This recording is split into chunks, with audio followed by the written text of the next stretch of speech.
વડગામ દૂધ મંડળીની ચૂંટણીમાં ફરી એકવાર વિવાદ સર્જાયો। આજે ઉમેદવારી ફોર્મ વિતરણની તારીખ જાહેર કરવામાં આવી હતી। સવારથી જ ઉમેદવારો ફોર્મ લેવા માટે મંડળી ખાતે પહોંચ્યા હતા, પરંતુ ચૂંટણી અધિકારી હાજર ન રહેતા ઉમેદવારોમાં ભારે આક્રોશ છવાયો છે। બનાસ ડેરી તરફથી વડગામ દૂધ મંડળીની ચૂંટણી માટે ચૂંટણી અધિકારીની નિમણૂક કરવામાં આવી હતી। અગાઉ ચૂંટણી અધિકારીની ચૂંટણી પ્રક્રિયામાં ગેરરીતિને કારણે ઉમેદવારોએ હોબાળો મચાવ્યો હતો અને ત્યારબાદ થયેલી કાર્યવાહી રદ કર્યા બાદ આજે નવેસરથી ચૂંટણીનું જાહેરનામું બહાર પાડ્યું હતું। આજે ચૂંટણીના ફોર્મ વિતરણ કરવાના હતા, પરંતુ સવારથી જ બેઠેલા ઉમેદવારોને ફોર્મ મળ્યા ન હતા, કારણ કે ચૂંટણી અધિકારી હાજર જ નહોતા। ત્યારે હવે ઉમેદવારોમાં આક્રોશ ચરમસીમાએ પહોંચ્યો છે। તેમનું કહેવું છે કે બનાસ ડેરીની ચૂંટણીનું જાહેરનામું પડ્યું છે, એટલે ગામડાની મંડળીઓમાં કાવા દાવા શરૂ થઈ ગયા છે। જો ઉમેદવારોને પશુપાલકોને ન્યાય નહીં મળે તો આ ઉમેદવારો અને પશુપાલકો વડગામ દૂધ મંડળીમાં અનિશ્ચિત ધરણા ઉપર ઉતરી જશે, આંદોલન પણ કરશે તેવી ચીમકી ઉચ્ચારી છે। સોલંકી હરીજી કરસનજી, સભાસદ દૂધ મંડળી વડગામ, કાલે ફોર્મ રદ કરેલા હતા, જેના અનુસંધાને ચૂંટણી અધિકારીને અમે રજૂઆત કરી। ચૂંટણી અધિકારીએ નવેસરથી ચૂંટણીનો કાર્યક્રમ આપ્યો।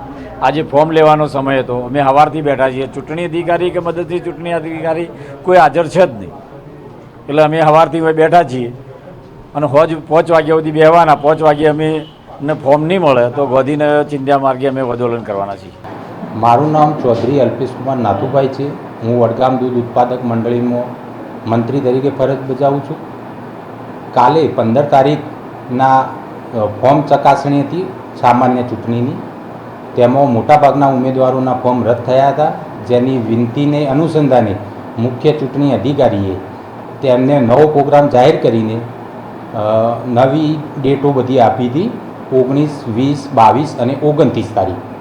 તેમાં આજે ફોર્મ લેવા માટે ઉમેદવારો સવારોના અહીંયા હાજર છે મંડળી ઉપર, પણ ચૂંટણી અધિકારી હજુ સુધી આવ્યા નથી અને તેમનો બધો જ રેકોર્ડ ચૂંટણી કામગીરીનો ચૂંટણી અધિકારી જોડે છે। સોલંકી નાથુજી મદારજી, હવે એક વાત મારે કહેવી હતી। હું વડગામનો વતની છું અને એનું મંડળીનો સભાસદ છું એમ, પણ મને એક વાતની ખબર પડતી નહીં। આ લોકોએ ઇલેક્શન જાહેર કર્યું મંડળીનું ચૂંટણી, અમે હવાના કાલ હોજાયા હતા, અમને ફોર્મ મળ્યો ને હાલ અમે હવાના બેઠા જ છીએ ફોર્મ લેવા માટે। આ લોકો કોઈ ફોર્મ હાલતા છે નહીં। જે તે હાલની જે વર્તમાન જે કહેવાય ને પેલી ચાલુ બોડી કમિટી, જે બી લોકો હોય એમના અમુક કંઈક દેખાણું છે, એમને કોઈ ભ્રષ્ટાચાર મોટો કર્યો જ છે એ મને દેખાય જ છે, અને મોટો નાનો નહીં મોટો જ છે। આ લોકો ચૂંટણી અધિકારીને સરેન્ડર કરાવે છે, એને બેવડાવે છે ચૂંટણી અધિકારીને।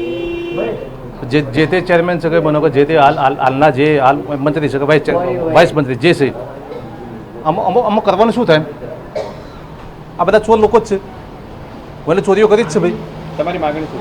મારી માગણી એ જ છે કે અમને ફોર્મ આલો, અમારે ફોર્મ ભરવાનું છે ભાઈ, અમારે ચૂંટણી લડવી છે। શું કરશો?